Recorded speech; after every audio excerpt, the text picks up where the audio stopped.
Hola, soy Lina María. Bienvenidos a este espacio de lectura, historias y compañía.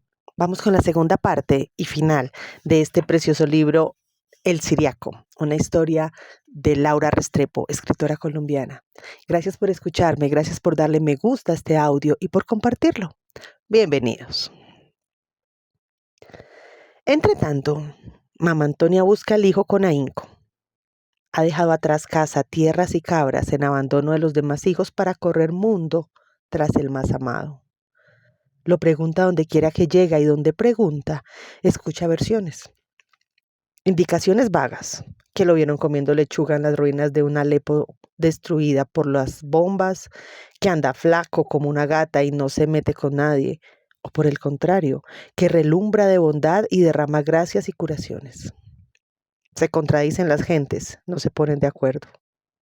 Lo describen como un milagrero, un monje rayado, un paranoico, un ermitaño, un líder de multitudes, un antisocial, un sujeto peligroso, un anacoreta, un salvador redivivo, un guerrillero enmontado, un prodigio de santidad, un nuevo Jesucristo o un demonio.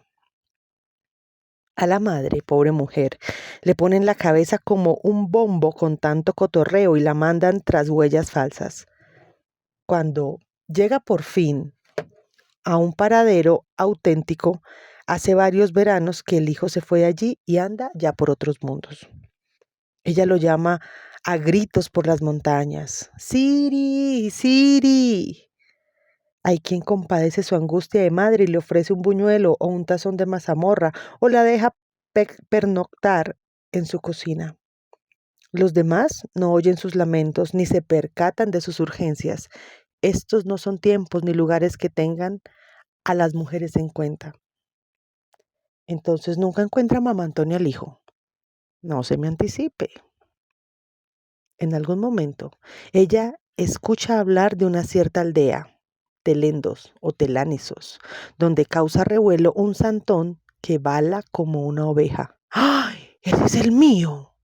Enseguida lo sabe mamá Antonia. Su pecho por poco estalla y hacia allá se encamina ella.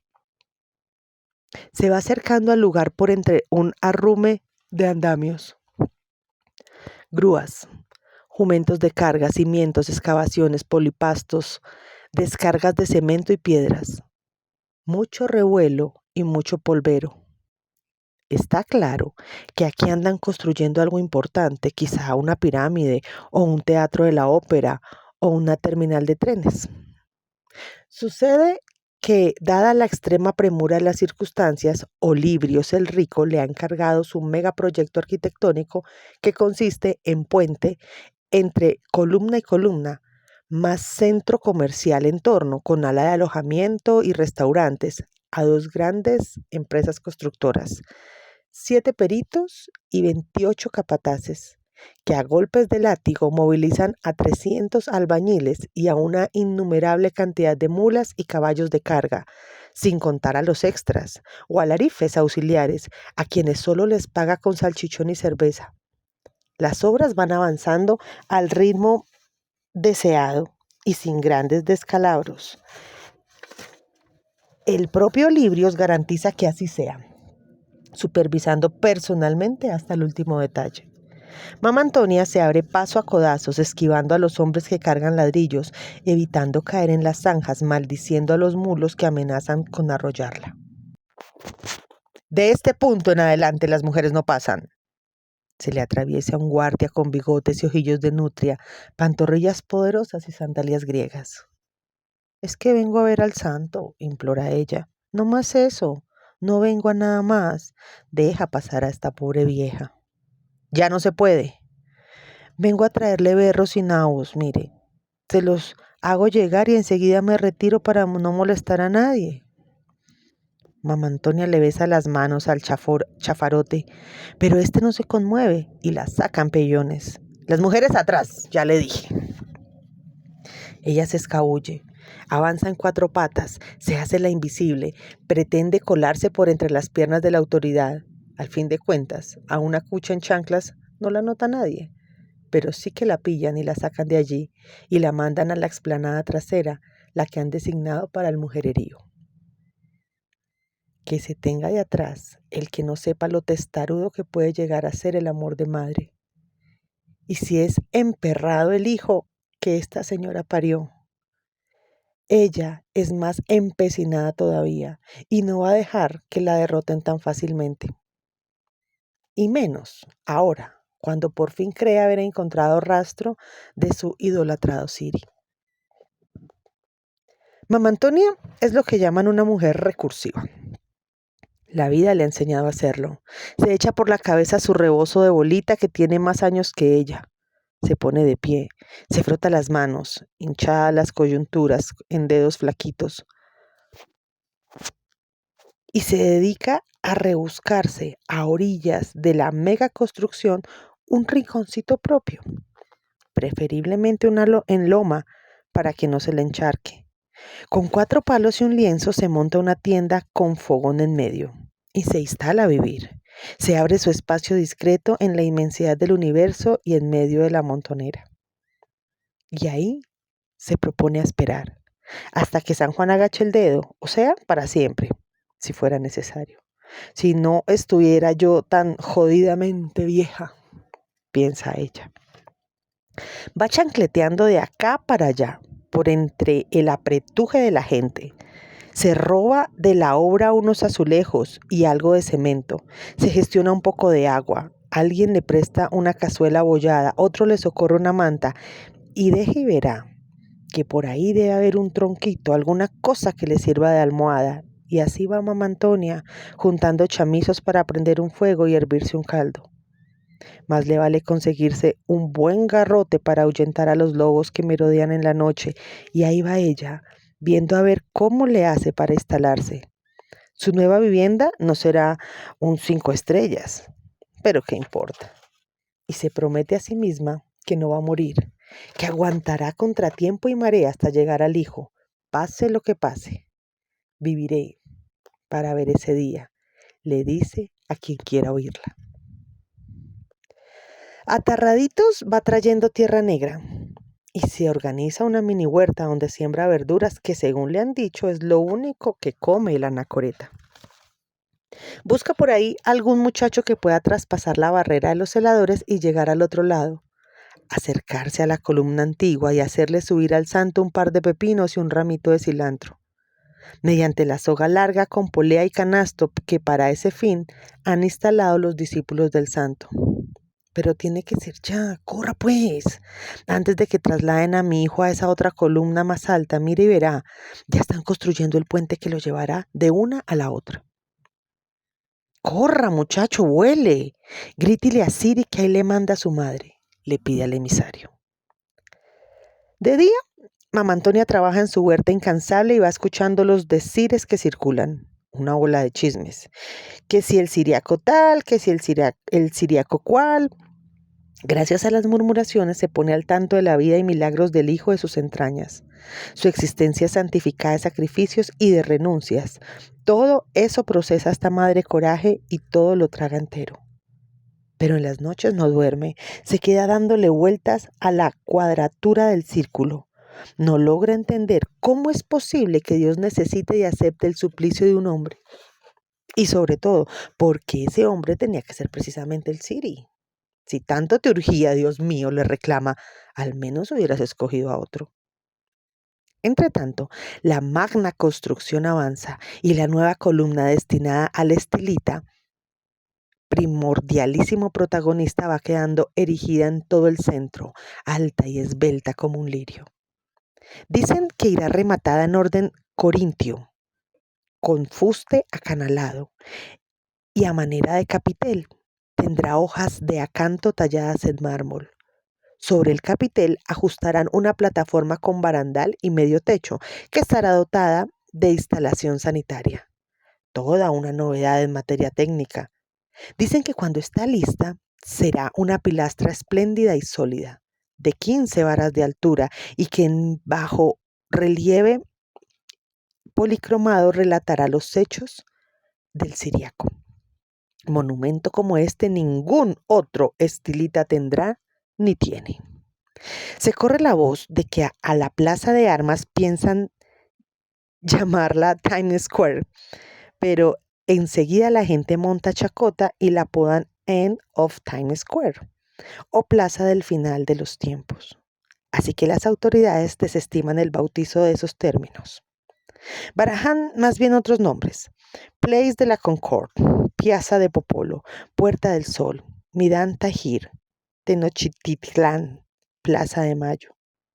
Muchas iniciativas y pocos acuerdos, y más vale que se apuren. Corre prisa y están atorados en esa discutidera o alegato bizantino. Cuando empiece lo bueno, el escándalo de los caballos, recuas de caballos de fuego galopando por el cielo. ¿Llegó el tercer presagio? Así es. Según la inevitabilidad de las cosas, con el tercer presagio asoma Gebrayel, emberriondado, con misiles bajo el brazo y serpientes por cabellos. Pero se va dejando venir poco a poco, o por etapas, como toda venganza que valga.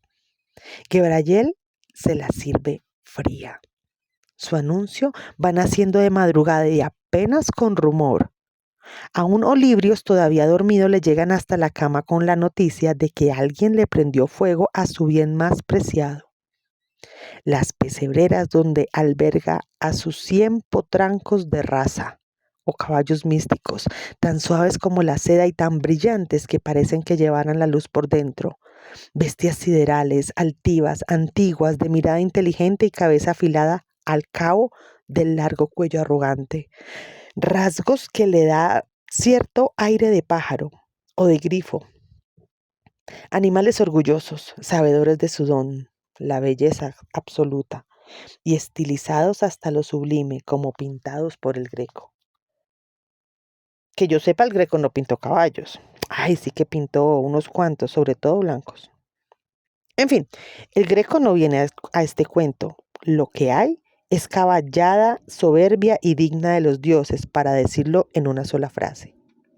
Y ahora vienen a despertar a Olibrios, el influyente, con la novedad de que su mayor tesoro se deshace en ceniza en medio de grandes carrerones y relinchos. También por el pueblo vuela la noticia. Hay quienes dicen haber visto con sus propios ojos recuas de caballos en llamas esparciendo el incendio y sembrando el pánico. Se queman los 100 caballos, unos de azabache, otros de plata, los demás de oro puro. Arden como demonios de la crin a la cola, tirando pedos de éter y echando centellas por ojos y hocico. Se desbocan en alas de locura por estos cielos ardidos, por este desierto en ascuas. Y es indescriptible el furionón que se agarra Olibrios cuando se entera. Él, ya de por sí hipoglicémico y por tanto de pésimas pulgas antes del desayuno. Ante la mala noticia referente a sus caballos, el influyente anda fuera de sí. Ahora conoceremos el tamaño de su cólera. Prenderle fuego a sus bestias suntuosas, a las que venera más que a sus amantes nubias, a las que mima más que a sus propios hijos, a las que cepilla él personalmente hasta sacarles relumbre. Esos caballos consentidos como etairas, que le han costado $10 millones por cabeza. Dios nos libre de la rabia de los poderosos. Enseguida, Olibrios el rico manda a traer a Jordanes, el encargado de sus caballerizas, y ahí mismo, sin derecho a respingo, hace que lo azoten con un zurriago. De nada sirve que los consejeros intenten advertirle que no le eche la culpa al servidor fiel, porque los que corren sin control y como hogueras vivas no son los caballos de su propiedad, sino otros más temibles, los del Apocalipsis. Y que el responsable de ese desmadre no es el bueno de Jordanes, alma inocente, sino el propio Gebrayel, que ya se acerca y está enviando al mundo su tercer aviso. Ante este argumento, el influyente se serena un poco, acepta reflexionar, camina hasta sus establos y comprueba que en efecto sus caballos negros y dorados siguen ilesos y altivos como esfinges. Pero para todo efecto es demasiado tarde. Jordanes ya se ha vuelto un guiñapo, ya tiene sus buenos años y es posible que no sobreviva a la paliza que le han dado. A Mamá Antonia las visiones no la amedrentan. Que caballos pedorros ni que 8 cuartos. Ni corta ni perezosa. Aprovecha la confusión y el espanto generalizados y sin pensarlo 2 veces le apunta a su cometido estratégico. Se calza sus huaraches, se arrebuja en su rebozo de bolita y como una sabandija se cuela por debajo de la valla electrificada. Por poco la dejan frita los corrientazos, pero eso no la detiene. Con todo y quemadura se cuela al otro lado. Al atravesar terrenos hirsutos y peñascales, pierde las chanclas y se corta la planta de los pies con el filo de las rocas. Pero no importa. Sigue corriendo como una sombra hasta llegar a la zona vedada. Y allí, por fin, la ve. A unos 150 pasos de distancia, ve la vieja la columna con su estilita encaramado.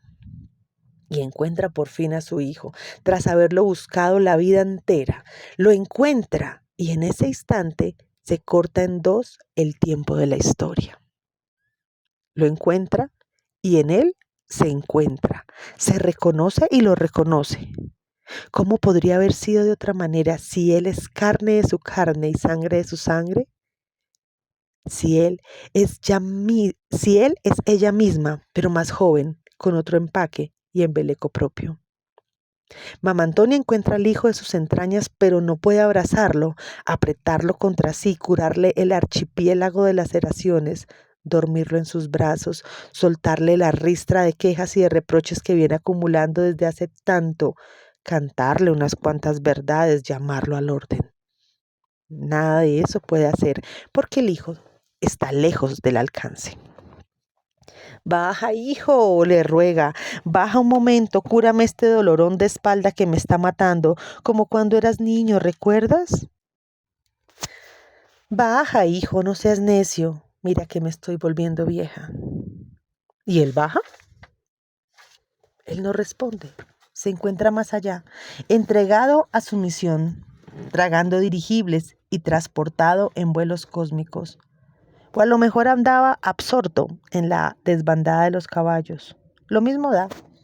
Él es así, ensimismado y ecuménico. Y en cambio, su mamá Antonia es una mujeruca tan del común, tan de a pie a tierra. Podría cantarle al hijo con guitarrones, como en las serenatas de José Alfredo.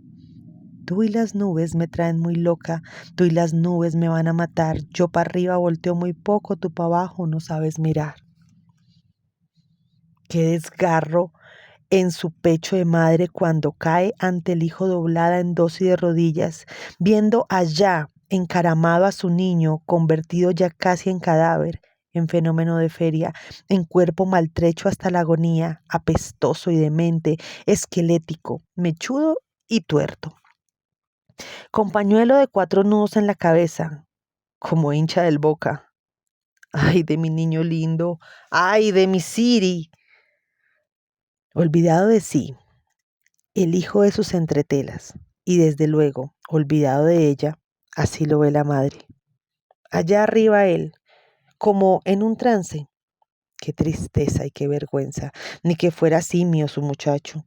Y se rompería su corazón de madre si no estuviera roto desde hace tiempo.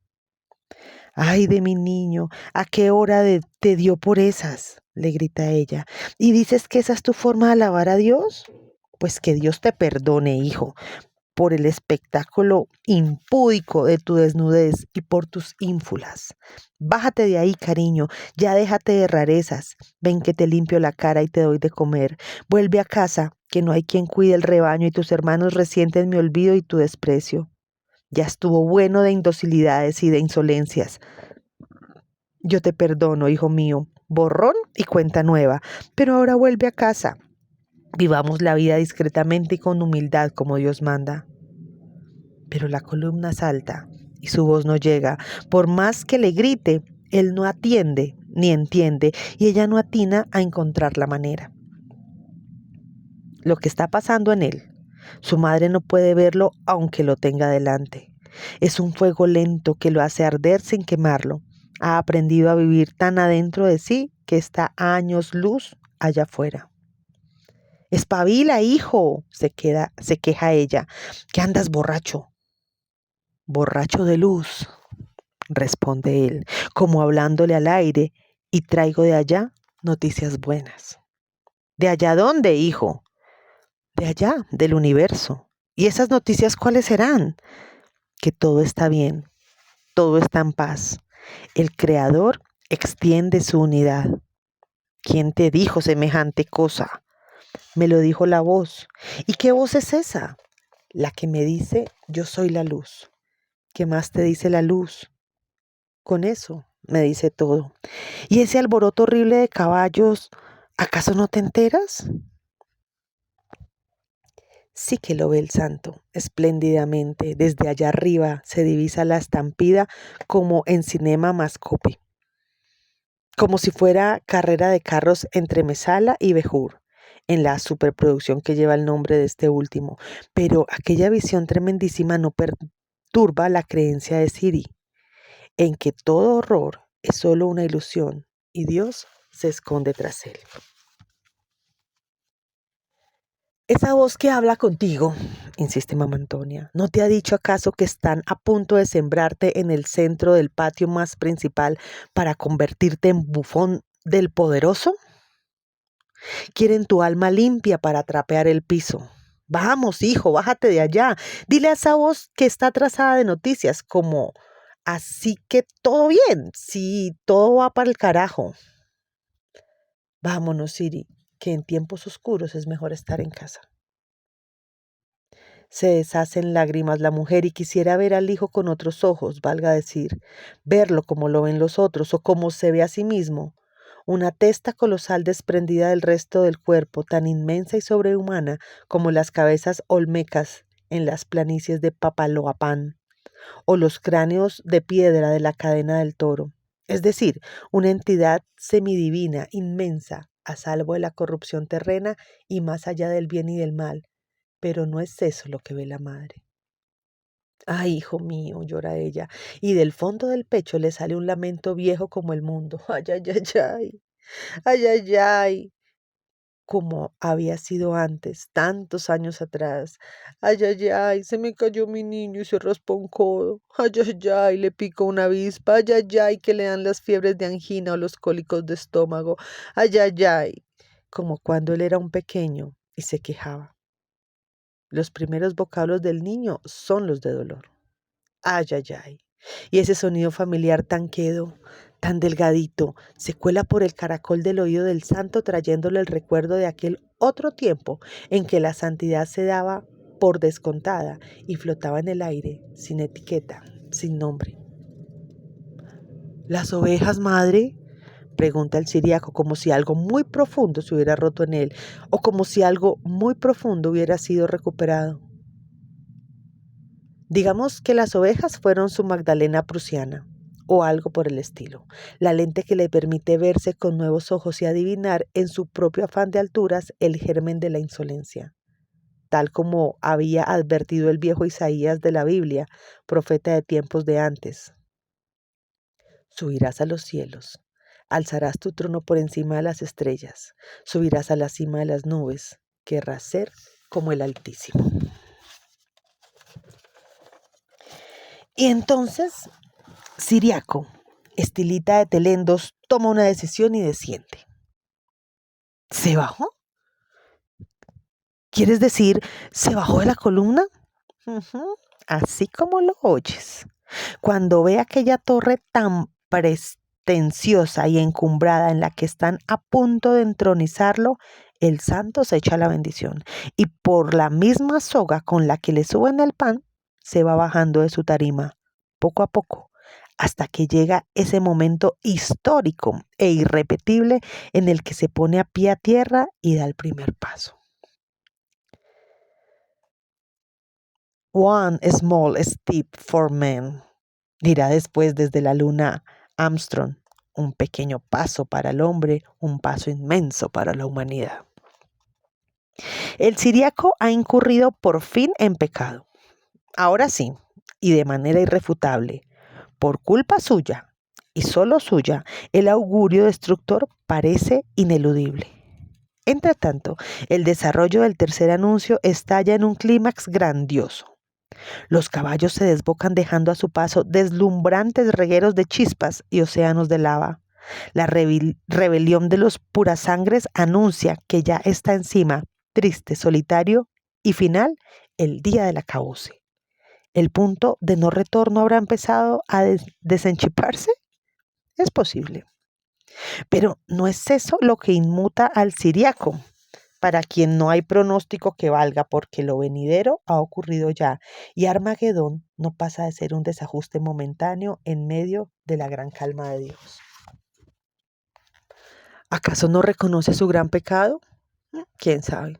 Al fin de cuentas, bajarte de un palo, si te da la gana, hace parte de los derechos humanos fundamentales. Pero rompió la promesa. Hay promesas que están hechas para romperlas. ¿Cuál fue entonces su grandísimo pecado? Había algo ostentoso en tanta virtud. Fue la madre quien supo echárselo en cara, pero ya varios veníamos observando esa inclinación peligrosa. Pecado de desmesura, por ahí va el asunto. ¿Desmesura? Ese pecado no quedó registrado en el decálogo de las tablas de la ley. Pues falla de Moisés. Otro gallo nos cantará si lo hubiera incluido, y en primer renglón. Pecado de soberbia y desmesura. Empeñarse en perseguir un destino que te excede.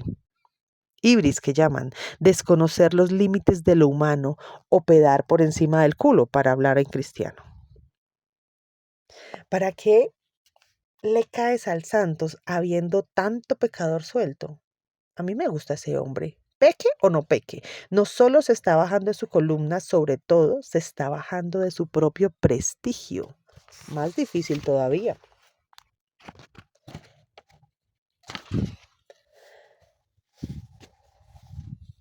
Ahora tendrán que salir corriendo, esa madre y ese hijo. Escapar de aquel lugar antes de que pase el aturdimiento debido a la varaunda equina y gentes y autoridades caigan en cuenta de que se les escapa el santo. Si no es ya, vamos muertos. Rápido, hijo, rápido. Pero, ¿cómo va a correr ese hijo suyo si sus piernas se han olvidado de caminar, tan adiestradas en la quietud extrema y en el aguante? Por primera vez en años, no hay nadie por allí. En este paraje siempre atestado de devotos, rezanderas, reporteros, discípulos y aspirantes. El gentío se ha desplazado llevándose consigo la agitación y la laraca. Los más histéricos corrieron a buscar refugio contra la hecatombe. Los más serenos alcanzan posiciones de primera fila para presenciar el fabuloso circo celeste de los caballos de fuego. Hoy, el único milagro es este, la luz de la mañana clara que ha de permitirle al siriaco emprender el descenso clandestinamente y en privado, sin público que monte escándalo, ni guardias que intervengan, ni curiosos que den la voz de alarma. Soledad amable y silencio cómplice que propiciarán el momento en que la madre ayude al hijo a dar sus primeros pasos, como si el tiempo se mordiera la cola y los devolviera a los estadios tempranos y a las enseñanzas de la primera infancia. Ella lo llevará prácticamente en brazos, con una delicadeza enorme, como si él fuera de vidrio y pudiera quebrarse, o fuera de barro y pudiera desintegrarse. Ya para entonces no debía pesar ni 30 kilos, y lo irá guiando, palmo a palmo, sirviéndole de bastón hasta guarecerlo tras unos matorrales. Palabra esa, matorrales, propia del trópico y exagerada para estos eriales, donde la vegetación en su mejor faceta no pasa de ser unas cuantas madejas de espinos, escasas y ralas. Precario el escondite, pero pues algo es algo.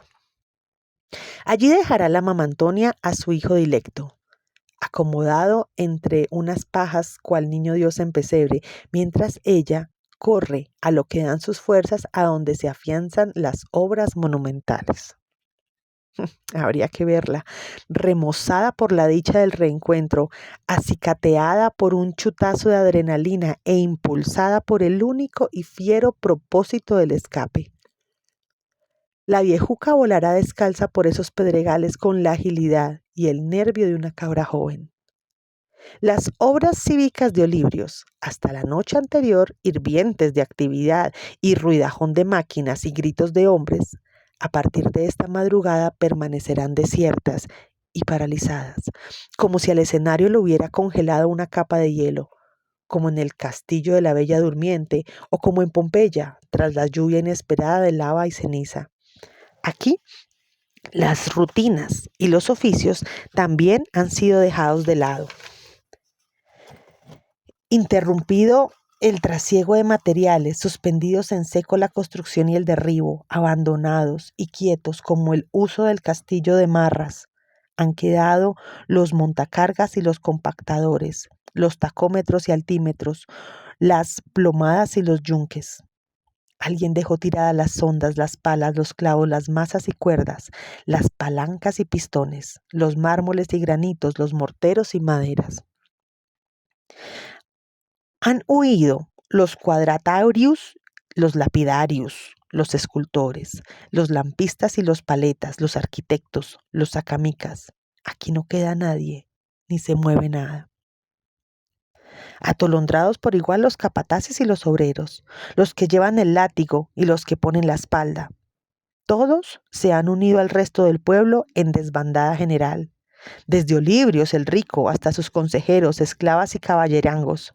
No hay quien no corra hacia la explanada donde mejor se observa el despliegue.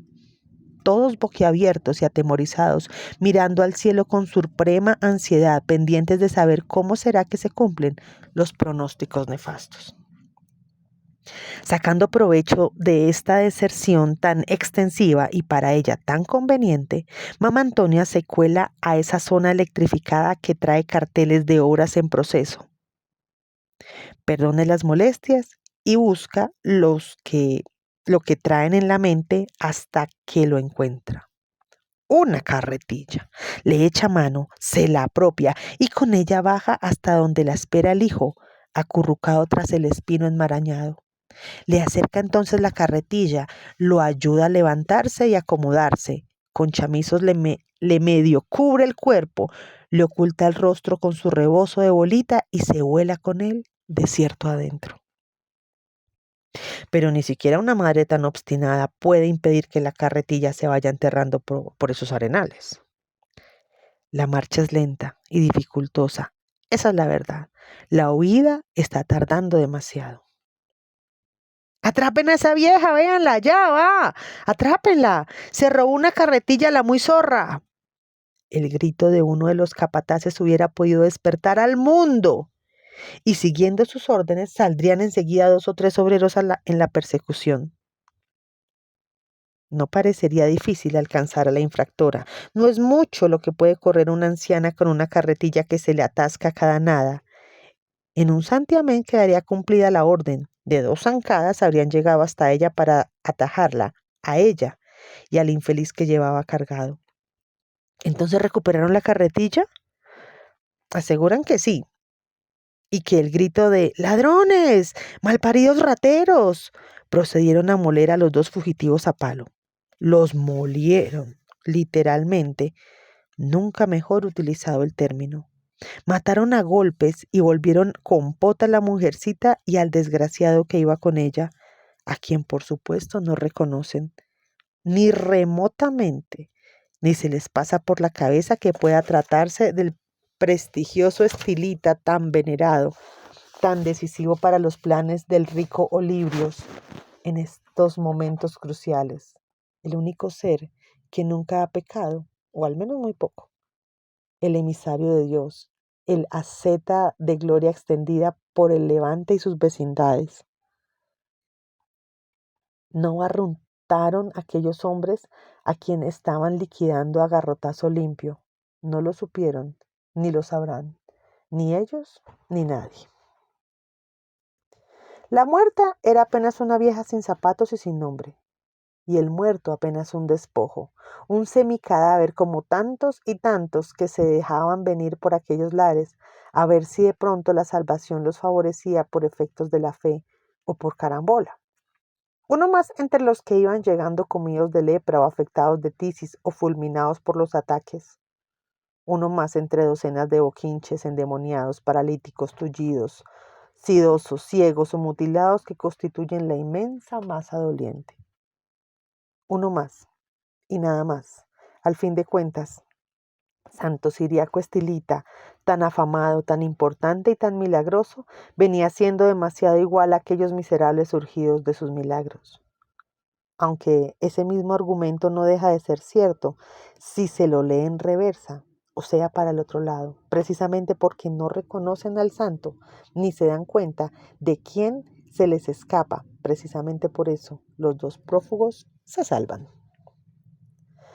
Digamos que los caballos hasta hace un momento, utópica visión o delirio colectivo, empiezan a aterrizar, ya corpóreos, a hacer de las suyas. Sus patas se han vuelto ruedas de tanque, su lomo caparazón blindado y armadillo metálico, y entran a todo galope, ardiendo en rabia, a cañonazo limpio, por las puertas de Telendos, para matar a los primogénitos, pongamos por caso, o exterminar a las 27 tribus del desierto, o clavar en una pica la cabeza cercenada del influyente, o ejecutar algún otro castigo de los bíblicos.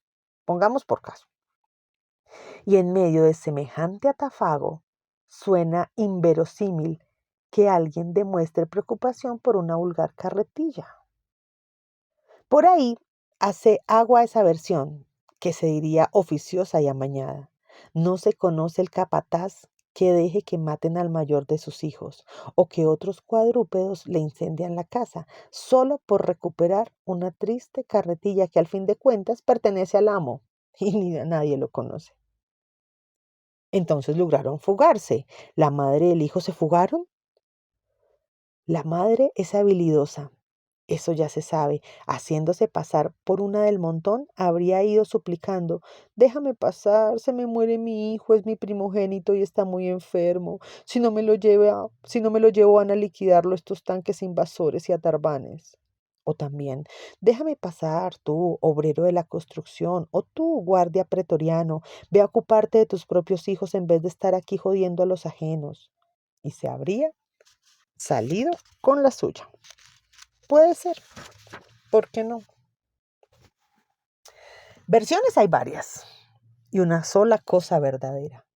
Más tarde o más temprano, transcurrido mucho tiempo o poco, yacerán madre e hijo en medio del desierto, a entera disposición de una manada hambrienta de chacales, que en todo caso no se darán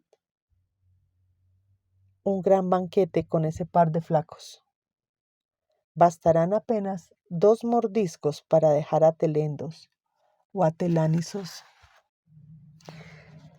sin santo que los proteja de la embestida final de Gebrayel el malo. En un montoncito ya calcinado se arrumarán los huesos de la madre, los huesos del hijo. ¿Cuál tu fémur? ¿Cuál mi cráneo?